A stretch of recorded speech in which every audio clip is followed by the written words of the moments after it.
কলকাতার এক মিউজিয়াম থেকে একটি অজ্ঞাত জিনিস চুরি যায় এবং চোর চুরি করে পালিয়ে যাওয়ার সময় রক্ষীদের একজনকে খুন করতে বাধ্য হয়। এখন এর মধ্যে সবথেকে অদ্ভুত ব্যাপার হলো এই যে চুরি যখন হয়েছে তার 5 মিনিটের মধ্যেই রক্ষীর মরণ আর্তনাদ শোনা যায়। তবে মিউজিয়ামটি এতই বড় যে 10 থেকে 15 মিনিট লাগে মিউজিয়ামটি পার করতে। তাহলে এটি কি করে সম্ভব? নমস্কার, আমরা থ্রিল স্টুডিও। আমাদের আজকের গল্প অদ্ভুত চুরি রহস্য। গল্পটি নেওয়া হয়েছে প্রিয়নাথ মুখোপাধ্যায়ের লেখা দারোগার দপ্তর থেকে। গল্প পাঠে রয়েছে শুভ, শুভম, প্রীতম এবং আমি অপূর্ব।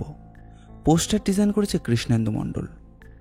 শব্দগ্রহণ এবং ভাষা পরিবর্তনে রয়েছে ধূমকেতু। গল্পটি মন দিয়ে শুনুন। তবে হ্যাঁ, আমাদের চ্যানেলটিকে সাবস্ক্রাইব না করে থাকলে অবশ্যই করবেন। এই রকম গোয়েন্দা গল্প ও অ্যাডভেঞ্চার গল্প আমরা প্রায় নিয়ে আসি। তাহলে আর বেশি দেরি না করে চলুন শুরু করা যাক।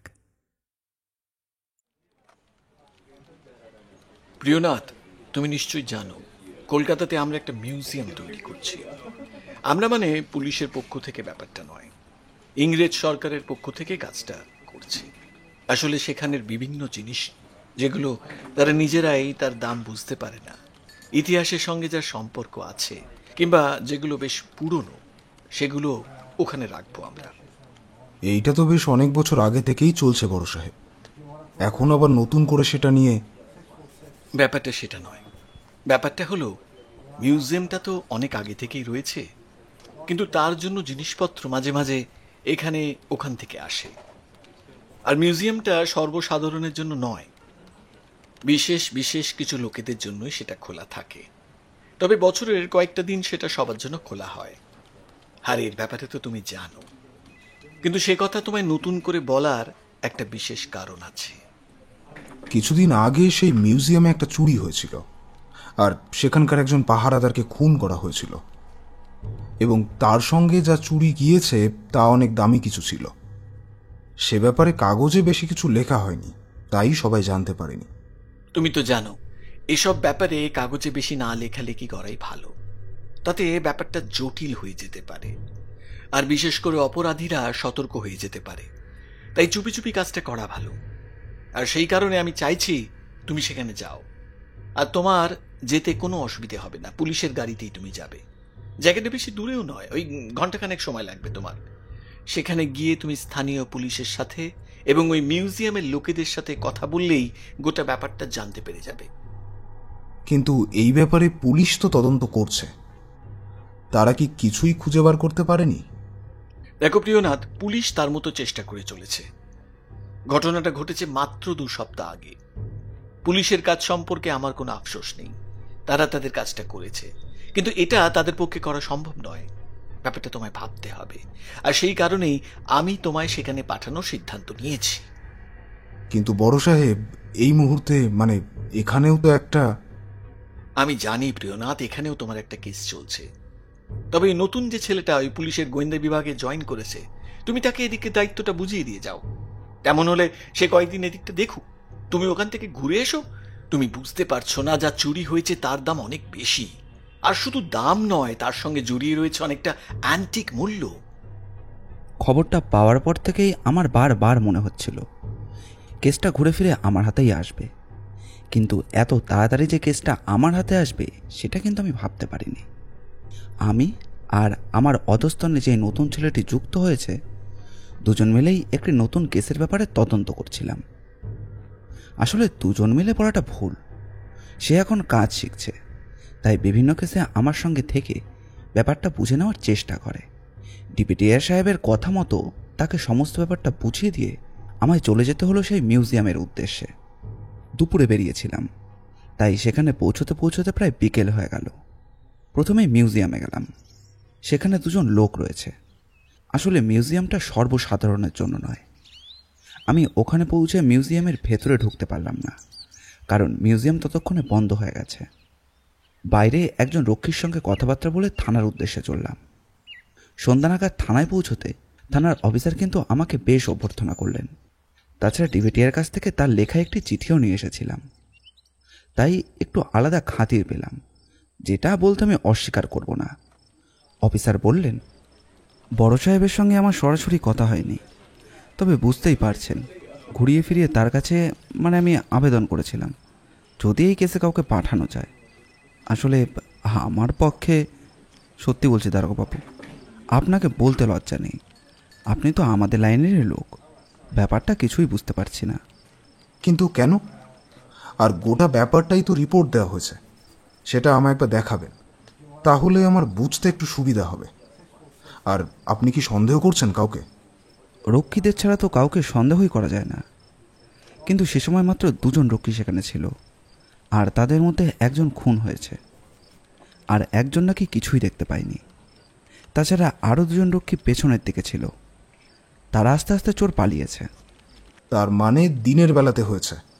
না দারোগাবাবু, রাতের দিকে একটা নির্দিষ্ট সময় 2 জন করে রক্ষী বদল হয়।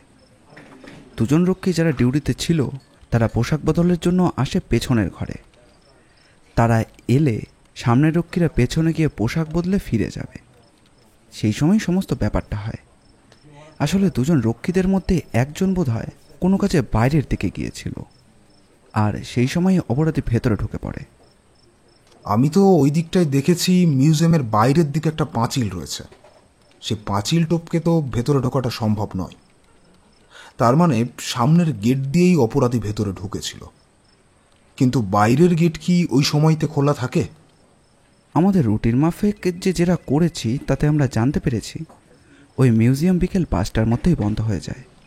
ওই সময় মিউজিয়ামের গেট আর খোলা থাকার কথা নয়, তারপরেও অপরাধী কী করে ভিতরে ঢুকলো সেটাই তো বুঝতে পারছি না। অফিসারের কথা শুনে আমি কিন্তু একটু চিন্তায় পড়লাম। আমি মিউজিয়ামের কাছে গিয়েছিলাম, সে কথা সত্যি, পাঁচিল আর উঁচু গেটও দেখতে পেয়েছি, কিন্তু সেখান থেকে ঢোকার কোনো জায়গা আছে বলে তো আমার মনে হয় না। আপনার সমস্ত দায়িত্বই কিন্তু আমার, আপনার থাকার ব্যবস্থা করি। যে অফিসার আমাকে সাহায্য করেছিল তার নাম রমাকান্ত চৌধুরী। অফিসার কিন্তু বেশ কাজের, আমার জন্য ঘণ্টাখানেকের মধ্যেই একটা ব্যবস্থা করে দিলেন, এমনকি রাতের খাবার পর্যন্তও ব্যবস্থা করে দিলেন ঘণ্টাখানেকের মধ্যে। আমি সেখানে চলে গেলাম, নিজের ব্যাগপত্র রেখে খাওয়া দাওয়া সেরে আমার জন্য ব্যবস্থা করা ঘরে লম্বা ঘুম দিলাম। মনের মধ্যে কিন্তু চলতে লাগলো মিউজিয়ামে সেই চুরির ব্যাপারটা। আসলে কি চুরি হয়েছে সেটা কিন্তু আমি এখনো জানতে পারিনি, তবে দামি একটা কিছু চুরি হয়েছে এবং তার সঙ্গে একটি অ্যান্টিকের ছোঁয়া রয়েছে। প্রথম রক্ষীর কাছ থেকে আমি জানতে পারলাম, দারোগাবাবু, আমি তো সত্যিই কিছু জানি না। সে সময় ডিউটি বদলের সময় ছিল, আমি তাই পিছনের দিক থেকে সামনের দিকে আসবো বলে জামা কাপড় বদলাচ্ছিলাম।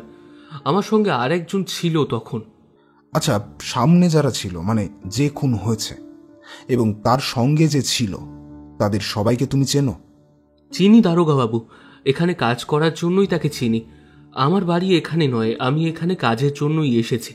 আমি আর ওই পিছনে যে আছে না, আমরা দুজনে এখানেই থাকি, কাছাকাছি একটা জায়গায় বাড়ি ভাড়া নিয়ে। জায়গাটা ওর চেনা জায়গা, ওর নাম জগদীপ আর আমি দিবাকর। আমাদের দুজনেরই কাজ একসাথেই থাকে। আচ্ছা জগদীশ, তুমি এই মিউজিয়ামে তো বেশ অনেক বছর ধরেই আছো আশা করি, তো এখান থেকে এর আগে কোনো কিছু চুরি যাওয়ার চেষ্টা হয়নি? মানে চোর ঢোকেনি? এর আগেও ঢোকার চেষ্টা করেছে, তবে মিউজিয়ামের দরজা বাইরে থেকে আর ভেতর থেকে বন্ধ থাকে। তাছাড়া বাইরের গেট বন্ধ, এত উঁচু পাঁচিল, সামনে একজন থাকে সব সময়, আর একজন আশপাশটা ঘুরে বেড়ায় আবার এসে বসে, তাই চোর ভেতরে ঢুকতে পারে না। কোনো রকমে পাঁচিল টপকে এখানে এলেও খুব যে সুবিধা করে উঠতে পারবে তেমনটা কিন্তু নয়।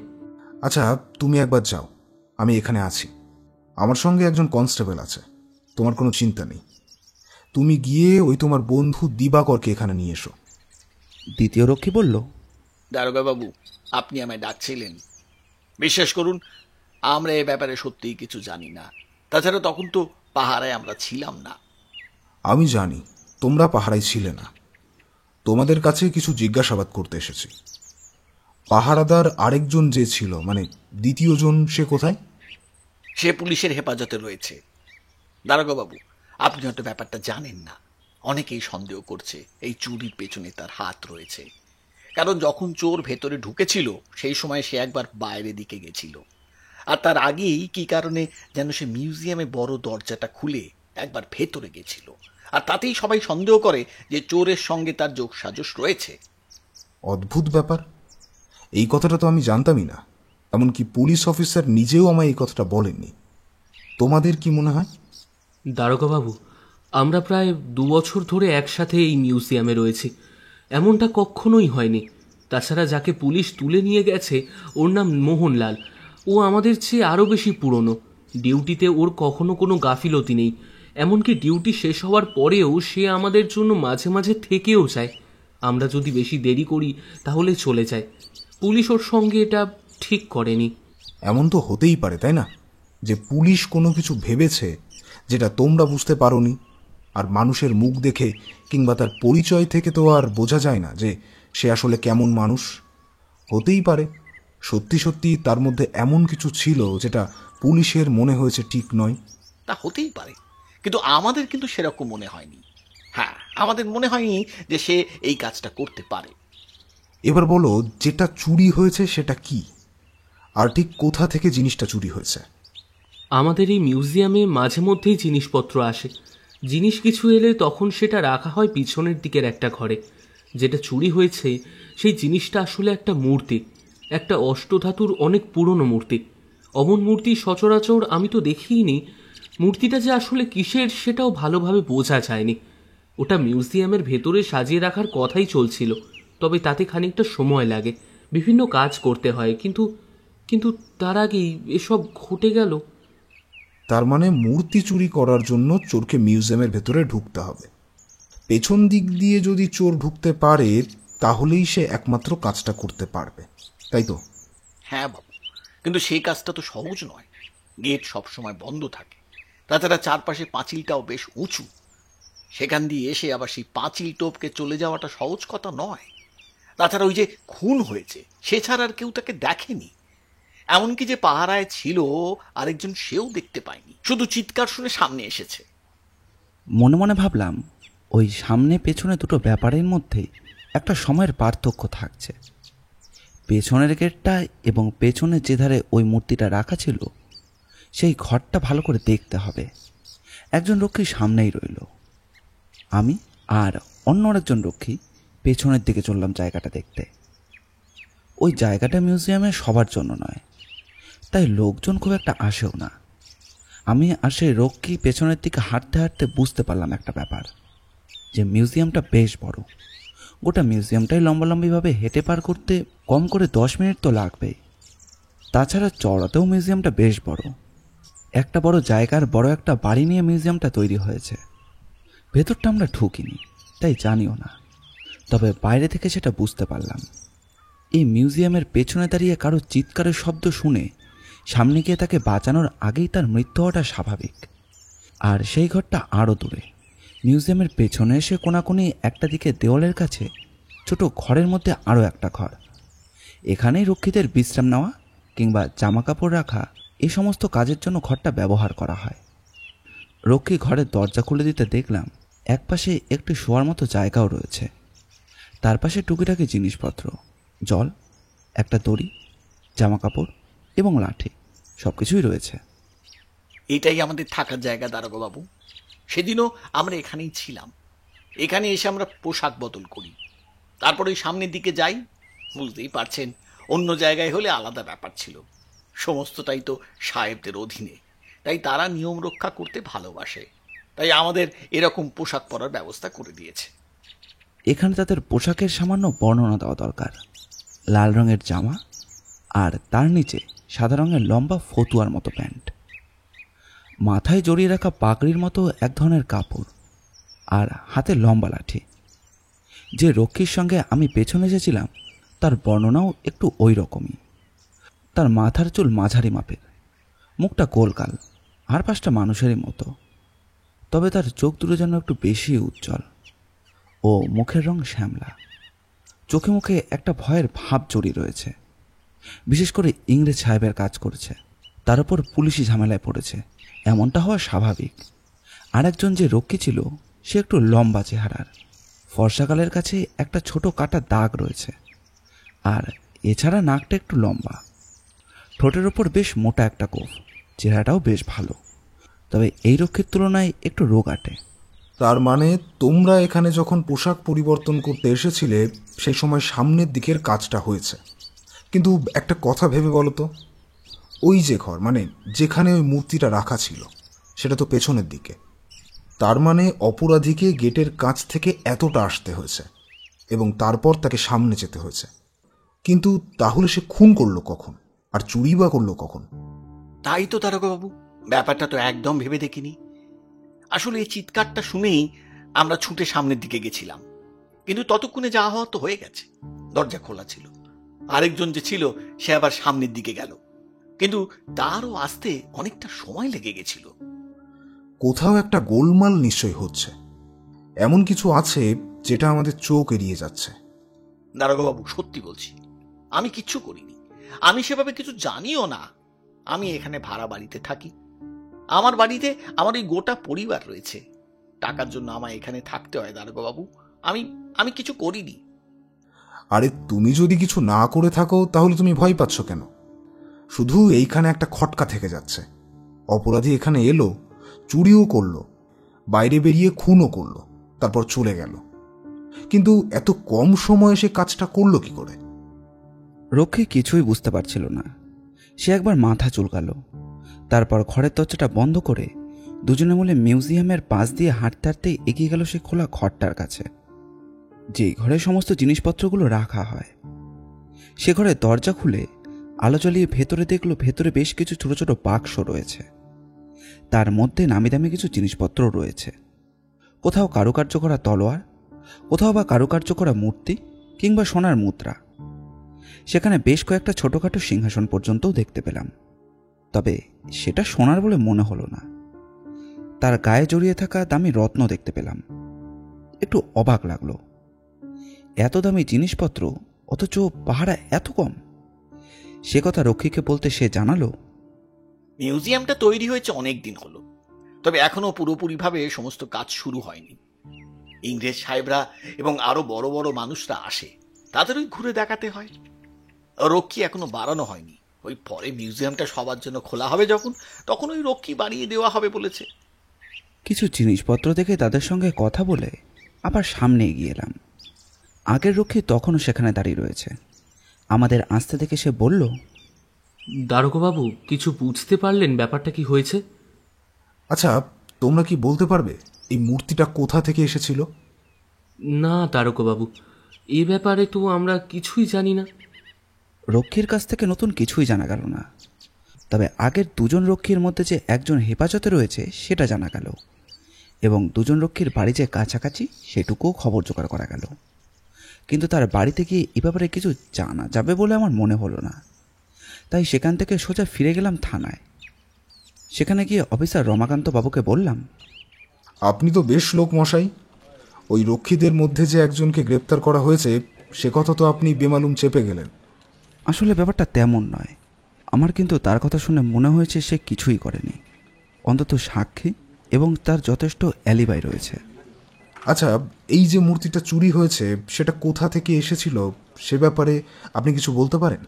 এ ব্যাপারে আমিও ঠিক বলতে পারবো না। আসলে মূর্তির ব্যাপারে আমি নিজেও খোঁজ নিয়েছিলাম। অষ্টধাতুর তৈরি ওই মূর্তিটা বেশ দামি, এবং মূর্তিটা প্রায় হাত 2 লম্বা।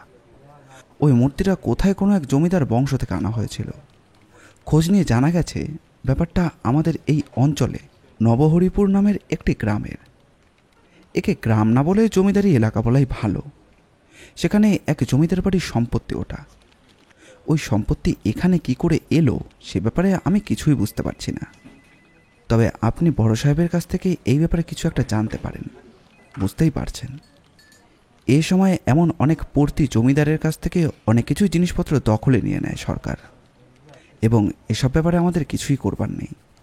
আচ্ছা, তার মানে আপনি বলতে চাইছেন ওই মূর্তিটা সঠিক পথে কিংবা ঠিকভাবে মিউজিয়ামে এসে পৌঁছায়নি। আচ্ছা, ওই জমিদার বাড়ির ঠিকানা এবং সেখানে যাওয়ার রাস্তা আপনি আমাকে বলে দিতে পারবেন? রমাকান্তবাবু অবাক হয়ে আমার দিকে তাকিয়ে বললেন, সে কি, আপনি ওই নরহরিপুরের জমিদার বাড়িতে যাবেন নাকি? সকালে কি মনে হতে নরহরিবাবুর জমিদার বাড়িতে গিয়ে পৌঁছলাম। বুঝতে পারলাম জমিদার বাড়ির শুধু নামই রয়েছে, তবে এখন আর কোনো জমিদারি নেই। শেষ বংশধর হরিপ্রসন্ন রায়ের সঙ্গে কিছু কথাবার্তাও হলো। তিনি সমস্ত কথা শুনে আমাকে একটি ঘরে বসালেন। বললেন, দারোগাবাবু, কিছু একটা হয়েছে যেটা আমি জানি। তবে ওই মূর্তি যখন আমি ইচ্ছে করে দিইনি, তখন জোর করেই ওই মূর্তিটা আমার কাছ থেকে নিয়ে গিয়েছে। বুঝতেই পারছেন, বারণ করার কারণ তো কিছুই নেই। তাছাড়া বারণ করেই বা কী করব? আমি একা মানুষ, ক্ষমতা নেই, অর্থ নেই। আসলে জমিদারি চালাবার জন্য যে অর্থবল প্রয়োজন, যেটা না থাকায় সমস্তটাই সরকারের অধীনে চলে গিয়েছে। আর এ বাড়িতে সমস্ত কিছু রাখা যাবে না, তাই তারা আগেই জানিয়ে দিয়েছিল। দামি বা পুরনো জিনিস থাকলে সেগুলো হবে সরকারের সম্পত্তি। আপনি ছাড়া আপনার পরিবারের আর অন্য কেউ? ছেলে আছে, কিন্তু সে এখানে থাকে না, বাইরে কাজকর্ম করে। তার পাঠানো টাকাতেই আমাদের কোনো রকমে চলে যায়।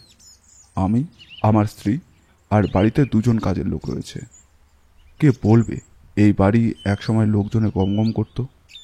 এখন এই জমিদারি বাড়িটাই যা রয়েছে আর কি। আপনার ছেলে কি এর মধ্যে এখানে এসেছিল? আর ওই মূর্তি যে এখান থেকে চলে গিয়েছে সে কথা নিশ্চয়ই সে জানতো। আমি চেয়েছিলাম ওকে জানাতে, কারণ জানাতে তো হতোই, কারণ ওই মূর্তি এখন তারই প্রাপ্য ছিল। কিন্তু ছেলে 2 দিনের বেশি এবারে আর এখানে ছিল না, এখন তো চলেই গেছে। আপনাকে একটা কথা বলি, আপনার সেই মূর্তিটা মিউজিয়াম থেকে চুরি গিয়েছে। তবে শুধু তাই নয়, চুরির সময় একজন রক্ষীকে অপরাধী খুনও করেছে। তা তো হবে। ওই মূর্তি আমাদের পরিবারের সম্পত্তি, বংশ পরম্পরায় ওটা আমাদের। ওই মূর্তি চুরি করে নিয়ে গেলে অভিশাপ তো লাগবেই। বুঝতে পারলাম হরিপ্রসন্নবাবুর সঙ্গে এ বিষয়ে কথা বলে কোনো লাভ নেই। তাই তার বাড়ির 2 জন কাজের লোকের সঙ্গে আলাদা আলাদা কথা বলে সেখান থেকে বেরিয়ে এলাম। তবে মনের মধ্যে একটা অদ্ভুত সম্ভাবনা আস্তে আস্তে উকি দিল। ফিরে এসে হরিপ্রসন্নবাবুর ছেলে যেখানে থাকে সেখানে খোঁজ করলাম। আর খবর বার করতে খুব একটা কাঠ খড় পোড়াতে হলো না। প্রায় 3 দিনের মাথায় খবর পাওয়া গেল সে বাড়ি আসার জন্য সেখান থেকে বেরিয়েছিল, কিন্তু এখনও সে সেখানে গিয়ে পৌঁছয়নি। আসার সময় জানিয়েছে 2 দিন পরে বাড়ি থেকে কাজের স্থানের উদ্দেশ্যে বেরিয়ে পড়েছে। অর্থাৎ প্রায় মাস খানেক কেটে গেছে। প্রায় 3 সপ্তাহ সে যেমন বাড়ি ফেরেনি, তেমন সে তার কাজের স্থানেও যায়নি। তাহলে সে এমন কোথায় আছে যেটা 2 জায়গা থেকে সম্পূর্ণ ভিন্ন? সেই দিন বিকেলে পুলিশ অফিসার রমাকান্তবাবুকে, যাকে পুলিশ হেফাজতে রেখেছিল, তার কাছে গেলাম। আমি কী কারণে গিয়েছি সেটা সমস্ত কথাই তাকে খুলে বললাম। শুনে সে কাঁদতে কাঁদতে বলল, দারোগাবাবু, বিশ্বাস করুন, আমি এ কাজ করিনি। আমি তখন পেছনের দিক থেকে সামনে এসেছিলাম। পেছনে যে ঘর রয়েছে সেখানে আমি তখন একটু জল খেতে গিয়েছিলাম।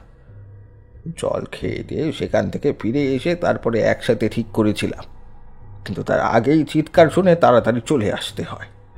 কিন্তু তোমার পরে যে 2 জন রক্ষীর ওখানে কাজ ছিল তারা বলেছিল তারা সেই সময় ওখানে ঘরের ভেতরে ছিল। যখন তারা চিৎকারটা শুনেছে তারা চিৎকার শুনে ছুটে গিয়েছিল। তাহলে তুমি ঠিক কোথায় ছিলে তখন? আমি ওই ঘরে গিয়েছিলাম, ওরা আসার সামান্য আগেই আমি গিয়েছিলাম। ওদের সঙ্গে আমার দেখা হয়েছিল ঘরের দরজার একদম কাছে। আমি বেরোচ্ছি, ওরা ঢুকছে। তারপরে চিৎকারটা শুনতে পাই আমরা। আমি চিৎকার শুনে সামনের দিকে দৌড়তে শুরু করি। তার পেছনে ওরা ছুটে আসে, আর তারপরে সামনে গিয়ে দেখি ততক্ষণে সব শেষ হয়ে গিয়েছে। তারপর আমাদের মধ্যেই কেউ একজন আশেপাশে গিয়ে লোকজন ডেকে আনে। তারপর পুলিশে খবর দেওয়া হয়। সমস্ত কিছু ধীরে ধীরে হয়, কিন্তু আমি কিছু করিনি। পুলিশ মনে করেছে এই সব কিছুর মধ্যে আমার হাত রয়েছে। এসব কিছুতে তোমার হাত যে নেই সেটা প্রমাণ করাটা কিন্তু খুবই মুশকিল। বিশেষ করে এই মিউজিয়ামে যে ঘরে মূর্তিটা ছিল সেখান থেকে গেটের দূরত্বটা অনেকটা বেশি। তাই এমন দূরত্ব থেকেই কারোর পক্ষে মূর্তিটা চুরি করে তারপর আবার সামনে এসে রক্ষীকে খুন করে অত অল্প সময়ের মধ্যে পালিয়ে যাওয়াটা সহজ নয়। কিন্তু সত্যি বলছি দারোগাবাবু, এই সবের আমি কিছু জানি না। যা হয়েছে আমি তার সমস্ত কিছুই বলেছিলাম, এর বেশি তো আমি কিছু জানি না। কেন যে আমি আমার কাজের সময়টা বদলাতে গেলাম আর ভালো লাগে না। তার মুখে এমন একটা কথা শুনে হঠাৎ করে কেমন যেন খটকা লাগলো। বললাম, মানে কাজের সময় বদলাতে গেলে মানে কি বলতে চাইছো? আসলে আমার কাজ ছিল ওই যে জগদীশের সঙ্গে। দিবাকরের সময় ছিল যে মারা গেছে, তার সাথে 1 সপ্তাহ আগে কি একটা কারণে যেন জগদীশ কাজে আসেনি। সেদিন তার কাজ আমায় করে দিতে হয়, আর তাতেই তার সঙ্গে আমার সময়টা বদলে যায়। পরে আমি সময় বদলে নিতে চাইলেও সে বলেছিল কিছুদিন এইভাবেই চলুক না, তারপর দেখা যাবে। কিন্তু ওরা যে বলেছিল ওরা ভাড়ায় কোনো একটা বাড়িতে থাকে। এখানে তো আমিও থাকি, নতুন শুধুমাত্র ওই যে মারা গেছে রতন। বাবু, রতনের বাড়ি ছিল কাছে। ওই দুজন রক্ষী তাহলে কেন এসব কথা বলল না? সবাই কিছু না কিছু লুকিয়ে যাচ্ছে বলে মনে হচ্ছে। তুমি কি সত্যি কথা বলছো? জগদীশ ছুটি নেওয়ায় যে তোমার কাজের সময় বদলেছে, সেই ব্যাপারে তোমার কোনো প্রমাণ আছে? আছে। আমাদের কার কখন কাজ তার সব কিছু তো হিসেবের জন্য ছোট বাবুর কাছে লেখা আছে। ছোট বাবুর কাছে গেলেই সব কিছু জানতে পারবে, আর সেখানে গেলেই তো বুঝতে পারবে তার সঙ্গে আমার কাজ সপ্তাহখানেক আগেই বদলেছিল। রক্ষীর কথায় গোটা ব্যাপারটা আবার নতুন করে ভাবতে শুরু করলাম।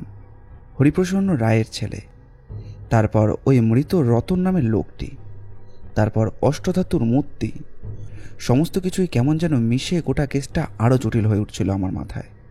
কিছুই বুঝতে পারছিলাম না যে কোথা থেকে কি শুরু করা যায়। তাই অফিসার রমাকান্ত বাবুকে নিয়ে আমি যে ঘরে থাকার ব্যবস্থা করেছিলাম সেখানে ফিরে এলাম। একটা দীর্ঘশ্বাস ফেলে বললাম, রমাকান্তবাবু, কিছুই তো বোঝা যাচ্ছে না। আসলে কাজটা কে করেছে আর কেন করেছে, কিছুই তো আমার মাথায় আসছে না।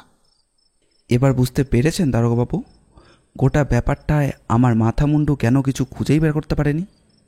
সন্দেহটা করবোটা কাকে? কী নিয়ে সন্দেহ করব? ওই সময় ওই রক্ষীর কি নাম, মোহনলাল বোধ হয়, যে ওখানে ছিল তাকে গ্রেপ্তার করা হয়েছে, অথচ সে বলেছে তার সঙ্গে নাকি ডিউটি বদল হয়েছে। অথচ আমরা কি করে বিশ্বাস করব বলুন তো? ছোটবাবু যে সেসব কথা বলছে, ছোটবাবু তো এলাকাতেই নেই। কেন ছোটবাবু এলাকাতে নেই কেন? একটা কাজে ওই ছোটবাবু বাইরে গিয়েছে, আর ধরে নিলাম ছোটবাবু এসে বলল যে ওই রক্ষীদের সঙ্গে তার সময় বদল হয়েছে। কিন্তু তাতেই বা কী হলো? ওরা তিনজনেই তো একসঙ্গেই ছিল। অন্তত কাজ শেষ হওয়ার সময় তখন ওরা তিনজনে ওই ঘরেই ছিল। তাহলে ওদের মধ্যে কেউই এই কাজটা করতে পারে না। আর যে মারা গেছে সেই একমাত্র ছিল সামনের দিকে, অর্থাৎ অপরাধী বাইরে থেকে এসে খুন করেছে। কিন্তু চুরি ও খুন একই সময় একই মানুষ করতে পারে না, কারণ দুটো জায়গার মধ্যেই অনেকটা দূরত্ব। আর এই কারণেই গোটা কেসের তদন্তটা ঠিক করে উঠতে পারিনি। আপনি তো এবার বুঝতেই পারছেন, আপনি পুলিশের গোয়েন্দা, আপনি এসব দেখে ভালোই মাথা খেলাতে পারবেন। আমার তো অত সময় নেই। তাছাড়া আপনি যা পারবেন তা তো আর আমি পারবো না। তা এখন আপনি কি ভাবছেন? আমার মনে হচ্ছে অপরাধী দুজন ছিল, কিন্তু একজন যদিও কোনোভাবে অন্ধকারের সুযোগ নিয়ে ভেতরে ঢুকতে পারে, কিন্তু দ্বিতীয়জন ঢুকলো কি করে? একজন দারোয়ানকে যখন খুন করে ঠিক সেই সময় কিংবা তার একটু আগে অন্যজন ওই ঘর থেকে চুরি করে ফেলে। তাহলে এই দুটো কাজ একই সময় হবে। আরও একটা কথা আমাদের জানা দরকার, আসলে যে সময় মৃতদেহটা খুঁজে পাওয়া যায় ঠিক সেই সময় কি চুরিটা ধরা পড়েছিল, নাকি অন্য কোনো সময়? আপনি কি সন্দেহ করছেন বলুন তো?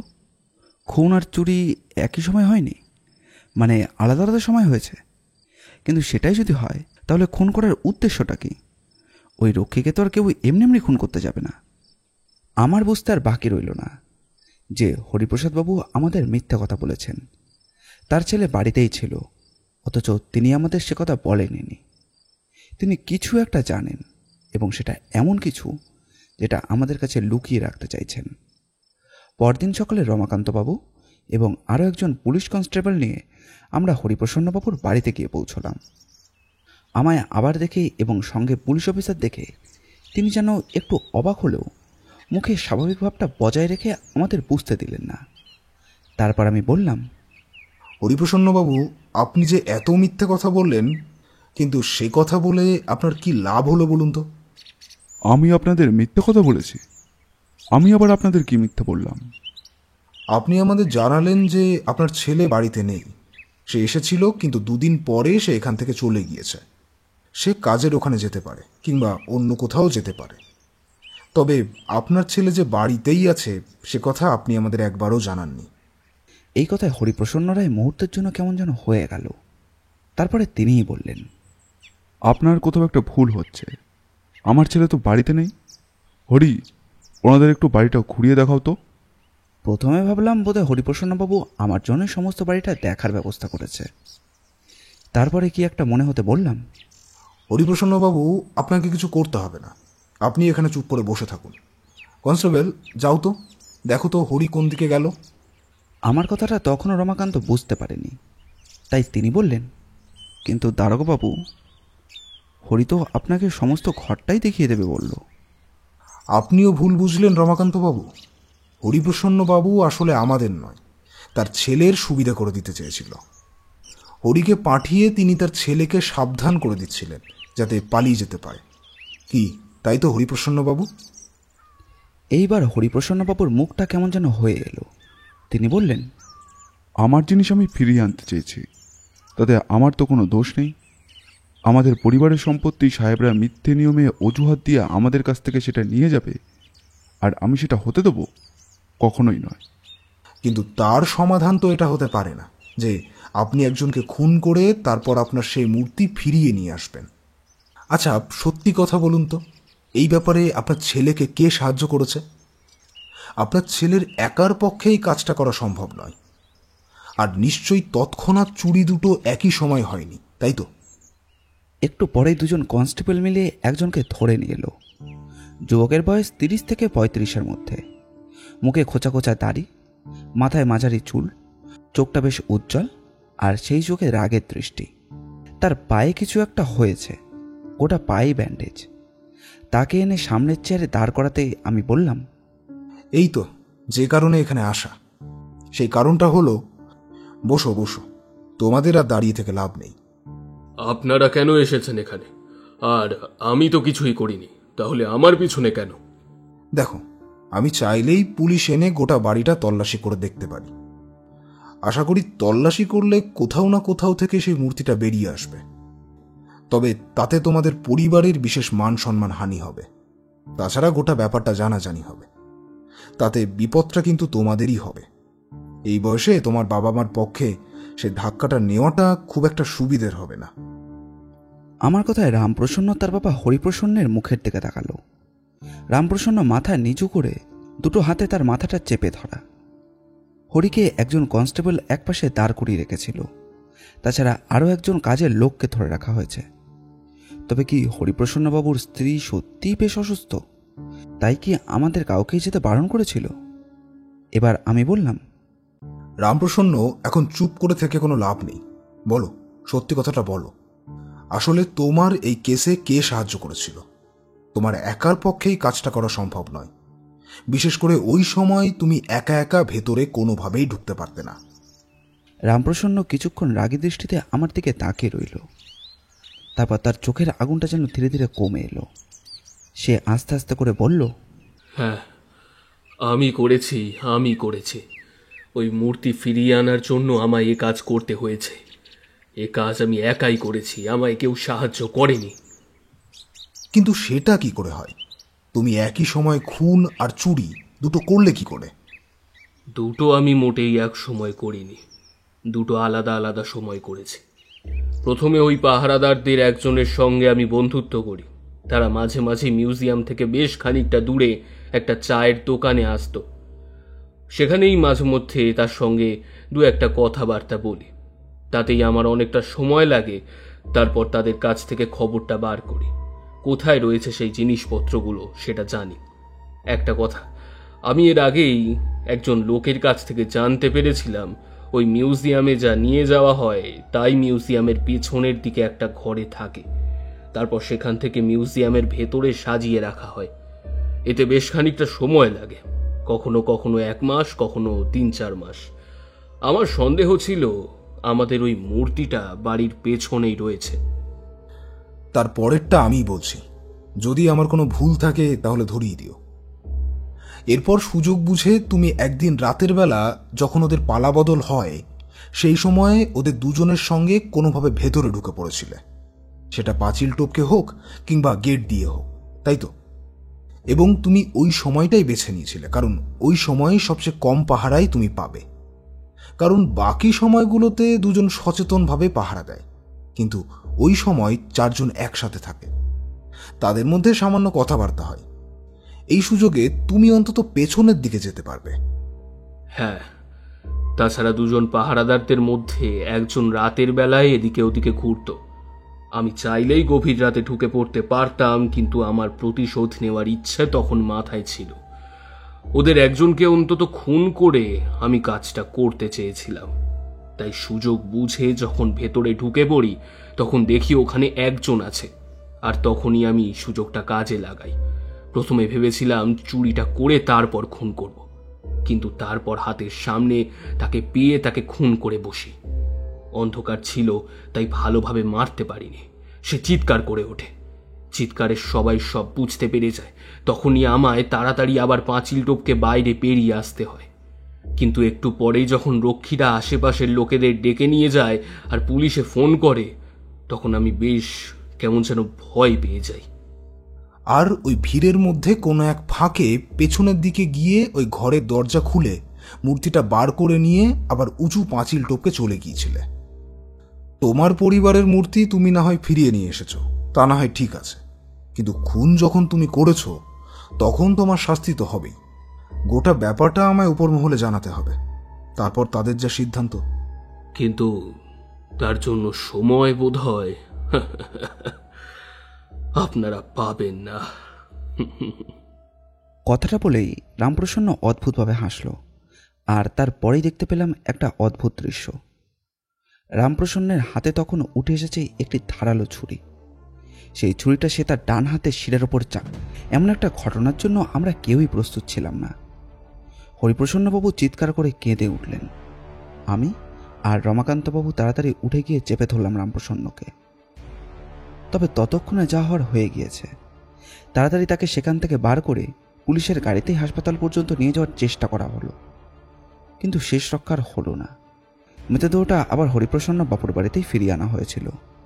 তবে সেখানে আমি আর যাইনি, আমি গাড়িতেই ছিলাম। ফেরার পথে রমাকান্তবাবু বললেন, এমন একটা ব্যাপার যে হবে সেটা আমি একদমই বুঝতে পারিনি। আমারই ধারণা করা উচিত ছিল নিজের পরিবারের ওই মূর্তির জন্য যে এমন কিছু একটা করতে পেরেছে, সে এত সহজে আমাদের হাতে ধরা দেবে না। পুলিশের কাজ করি মশাই, তাই একটু শক্ত হয়েই থাকতে হয়। অপরাধীকে অপরাধীর মতো করেই দেখতে হয়, কিন্তু এবার যেন সেটা দেখতে পারছি না। তাছাড়া হরিপ্রসন্নবাবু কিংবা তার স্ত্রী কী যে হবে সেটাই বোঝা যাচ্ছে না। তার কথার উত্তর আমার কাছে ছিল না, তাই আমি আর কিছু না বলে সেখান থেকে চলে এলাম। তারপর দুদিন পরে ডিবেটিয়ার সাহেবের ডাকে তার অফিস ঘরে যেতেই আমাকে বসতে বললেন। কেসটা সমাধানের জন্য তিনি আমাকে অভিবাদনও জানালেন এবং তারপরে একটি চিঠি আমার থেকে বাড়িয়ে দিলেন। চিঠিটা হাতে নিয়ে দেখতে পেলাম সেখানে রমাকান্তবাবুর হাতের লেখা। তিনি লিখেছেন, দারোগাবাবু, আপনাদের সঙ্গে দেখা করে কথাগুলো বললেই বোধহয় ভালো হতো, তবে এখন আর সময় বা সুযোগ কোনোটাই আর নেই, তাই এখানেই বলি। রামপ্রসন্নের গোটা মৃত্যুর পর ব্যাপারটা একরকমের বন্ধ হয়ে গিয়েছে।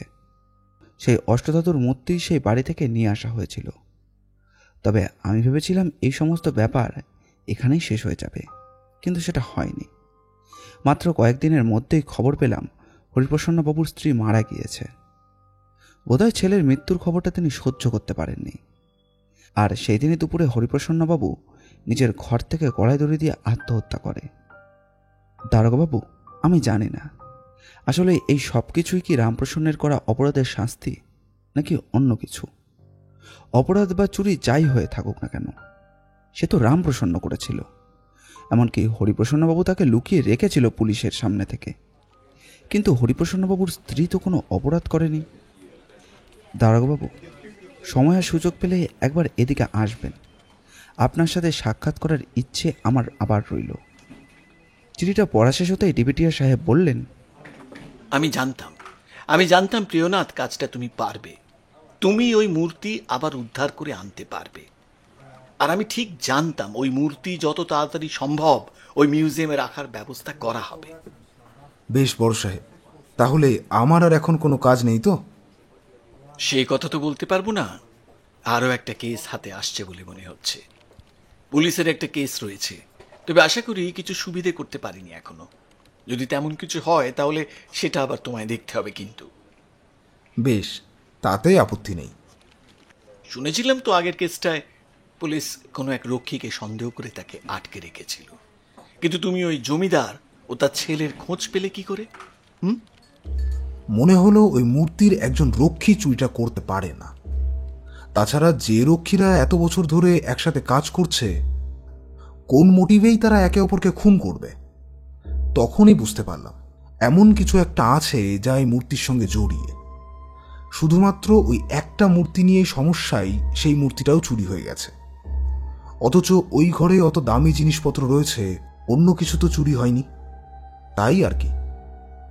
এই জন্যই তুমি সবার থেকে আলাদা, বুঝলে? এবার যাও, 2 দিন ছুটি নাও। যদি প্রয়োজন হয় আবার ডাকবো, কেমন?